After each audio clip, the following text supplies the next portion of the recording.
We're about to get real fishy up in here to find out all we need to know about clownfish. So Karen, you study and research these cute creatures. Can you tell me a little bit more about them? Sure. I guess one of the things that people don't know very well is that there are 28 different species of clownfish. That's a lot. That's a lot. And they all don't look like Nemo. In fact, some of them are red, some of them are black. They have different kinds of stripes, sometimes down their back, sometimes down their sides.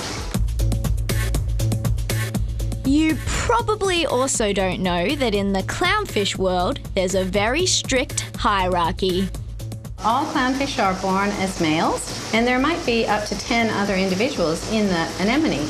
And as you start growing bigger and bigger, you start moving up the line, and eventually, if you get very lucky, you can become the breeding male. And the breeding male, as you can see here, is the little one.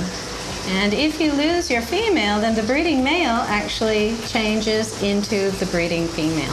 So the boy becomes the girl. Is the female the leader of the hierarchy? The female is the top fish, the top dog in the anemone. These researchers are trying to help save their numbers in the open seas. The increase in popularity of these fish through various media outlets has increased the want for people to have them in tanks at home. So more and more fish every year are getting taken from the reef, so it's getting a really big deficit on what the wild populations are now because they're in everyone's tanks at home.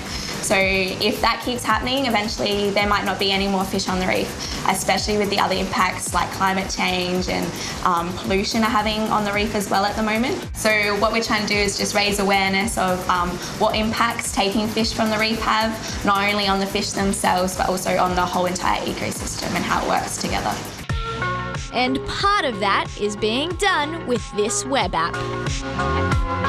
I see Anemone is about getting citizen scientists, people like you and me and anyone out there who is snorkeling on the reef, to see if they can go out, find a clownfish, take a photograph of it, upload the photograph as well as the GPS recording, and that can provide us with data to look at the health of clownfish and the Great Barrier Reef and any other coral reefs that the clownfish are found on. And if you don't snorkel or dive, you can also do your part.